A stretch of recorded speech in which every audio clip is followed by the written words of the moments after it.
Assalamualaikum warahmatullahi wabarakatuh. Rahayu biak taplasnya jati wijasa.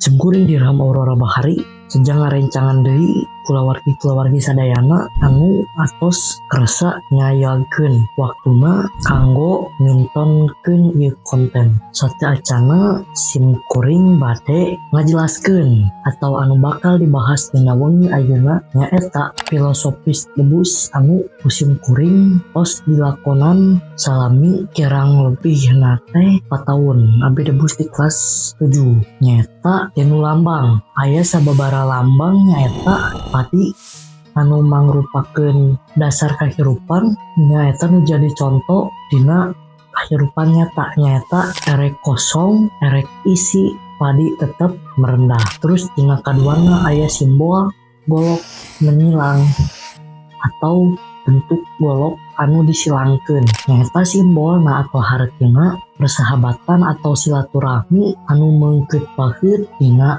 ati sanubari. Terus kaduana teh golok, katiluna aya nami atau asal mula si grup debus ieu berasal.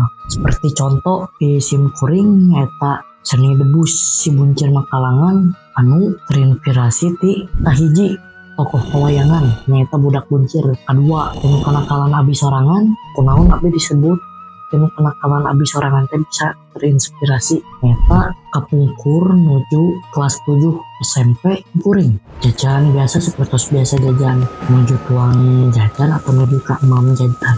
Aya barudak disebat teh kelas 8 upami teh silaka. Sim kuring sareng rerencangan seperti kieu Radit kernuang jajan atau barudak kelas 8 teh ngalaledek seperti biasa meureunnya hareureuy upami api heureuy teresep paling teresepna udak ledek atawa silih erakeun. Jadi lamun heureuy jeung abi teu aya ludak ledek tapi mun heureuy sareng api nyaeta kahiji silih cabok atawa silih tonyok, kaduana silih sumputkeun barang. Eta cara abi jahil jadi sanes silih ledek atau silih nyerakeun. Kemudian geus mawa ngaran keluarga. Terus teh dinu simbol ngaran asal muasalna si Buncir Makalangan kunaon sih dipangkerna make aya Makalangan segala kan biasa debus ekstrim si Buncir seueurna seueur wargi-wargi Banten atau wargi-wargi Garut anu menggunakeun nami eta sapertos debus ekstrim sinar Banten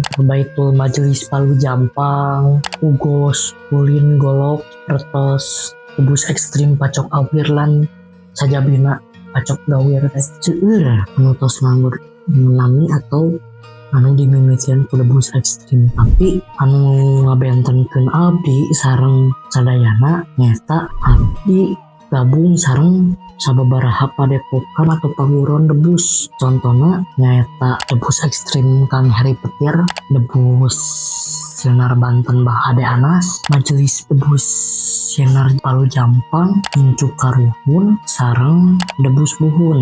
5 padepokan debus anu isina kokolot simkuring sepertos Abah Baduy, aya oge Bahari Banten di debus Sinar Banten teh. Aya deui Mang Ade Adun, eta Mang Ade Adun salah sahiji kokolot anu aya di debus si Buncir Makalangan. Terus teh aya seueur seleres nama dina trik atau dina mainna oge debus aya sababaraha filosofis dinu mimiti silet dogikeun ka badag nyaeta golok atau ragaji mesin sapertos dina motong lidah nganggo silet nyaeta hartina urang ulah saucap-ucapna dina omongan. Terus aya anu langkung tajem tibatan pisau atau silet eta. Terus dina ngeureut letah ku silet oge ngagunakeun perasaan kumaha sih rasana kabatur teh heureuy tapi nganyerikeun hate batur. Oh berarti entong diteruskeun upami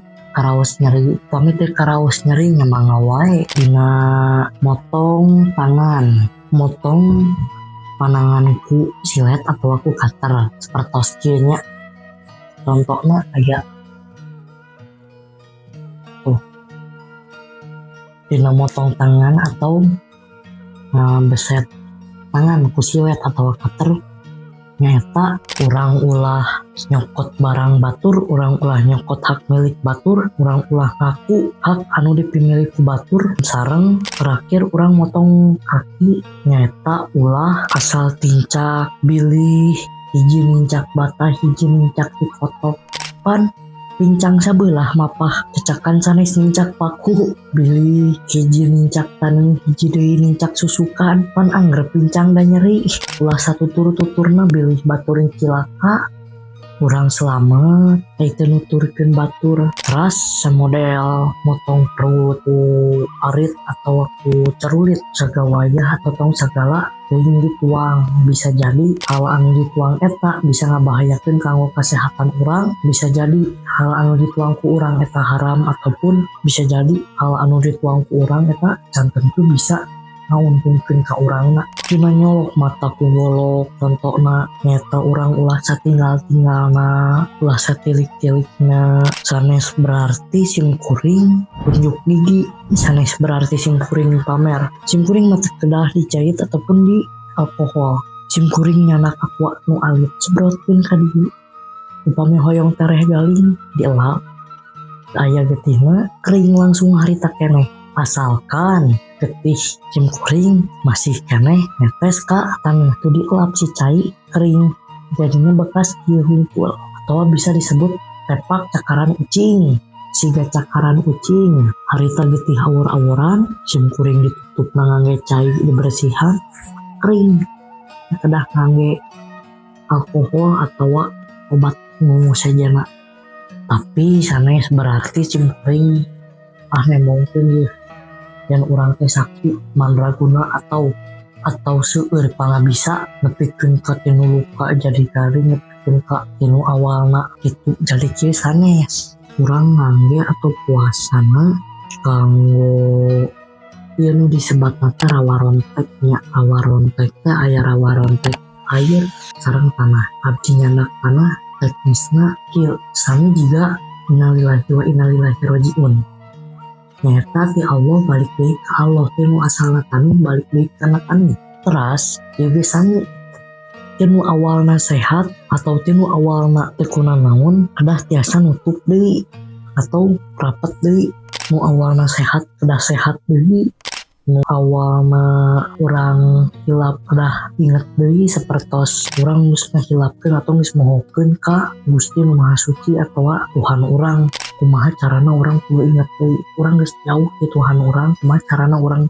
kedah inget deui eta ngandung filosofi ageung terus aya paribasa dina debus mah kudu seueur tata titik surti tata bahasa nata ucap laku lampah niti bakti niti bukti niti harti niti surti nete hate nete taraje dina artian nata bahasa anu hartina bahasa urang jaga atawa sareng kalakuan urang dijaga ras sadayana nu goreng kedah disumputkeun upami jauh ti lembur atau ti tempat asal urang surti niti bukti kudu aya bukti segala rupa kelakuan urang niti harti kudu aya harti segala tingkah laku urang niti bakti kanu jadi kokolot urang entah eta guru urang di sakola entah eta guru urang di luar entah eta kanu ngurus urang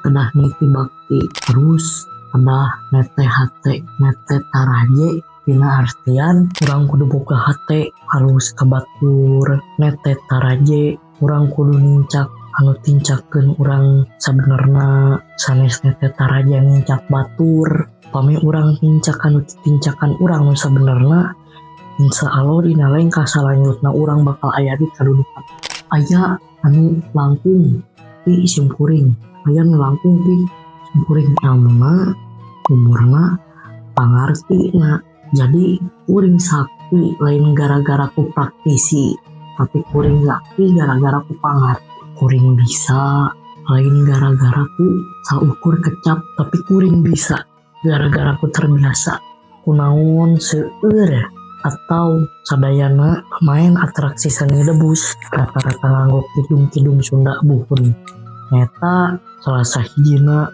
hariring kending jeung haleulang sinen hariring kening nu ngajak nyaring sangkan nyaring alam pikirna. Haleang sinen nu ngajak kudang sangkan kudang alam rasana. Kunaon seueur anu nganggo nu kararitu sapertos lagu-lagu kidung Sunda. Aya deui anu biasana ditaroskeun upami debus kitu trik atawa nyata. Aya dua anu kusim kuring dipake. Dua eta teh dilebetna we kabagi jadikeun dua. Nyata kahiji debus basah atau debus ekstrim.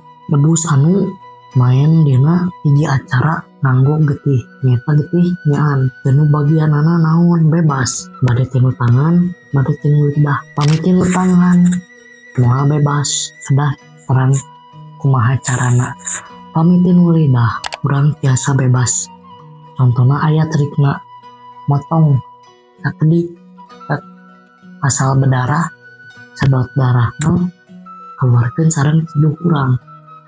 Ngarah katingal loba atau banjir sebatna.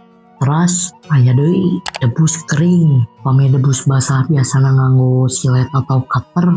Pami debus kering ngagunakeunana bahan-bahan anu barang-barang nu arageun sapertos golok, mandau, katana. Golok atau si benda tajam tersebut atos diulik atau dibikin demikian rupa kanggo debus khusus. Contohna golok anu bentukna serem katingalin aku batur seukeut atau tajem kana sayur bisa, kana kertas bisa, tapi upami dipes kana kulit teu tiasa temempan. Hiji aya dina unsur nganggo mistis biasana nu kitu mah. Mistis nyaeta nganggo puasa ataupun perjanjian-perjanjian atau persekutuan tertentu.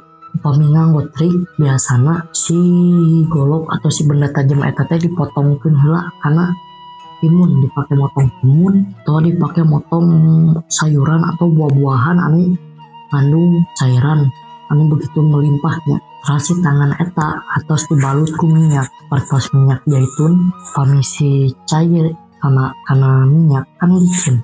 Upami nu nganggo trik, upami nu nganggo punten persekutuan pada nganggo barang kumaha wae oge biasa. Malah simkuring sempet kaget longkap kagasibu aya nu namina debus ekstrim. Eusina teh pas main debus payun kuring nyekel golok bacok cenah jelema eta. Sim kuring teh leres dibacok. Tak bagian tangan patahan patahna leres patah, tapi ditinggal deui ku jalmi nu dibacok teh diambil panangan anu patah disabutkeun. Disembur ku cai selang 15 menit patah. Jika nu teu aya kajantenan potong atau putus. Kusim kuring dibacok di kakina sami ngan calanana anu sobek calanana patah kakinya kan selang 15 menit disambungkeun. Sim kuring sempet kaget plus teu percaya aya jalmi ngagunakeun ilmu rawa rontek banyu atau nu disebut rawa rontek cai. Heran soalna anu ngagunakeun atau nu ngangge rawa rontek di dinya kan aya sababaraha jalmi pengetahuan abdi kuring nyalira ngagunakeun rawa rontek tanah. Aya deui seseueurna di dinya rawa rontek tanah. Kan ieu dongkap hiji jalmi duka di mana ngagunakeun rawa rontek banyu. Makebeg sakitu anu tiasa kasangakeun sim kuring Dirham Aurora Bahari, pemilik sekaligus pendiri Padepokan Cibuncir Makalangan. Assalamualaikum warahmatullahi wabarakatuh. Sampurasun, Rahayu Awinawastu, Rahayu.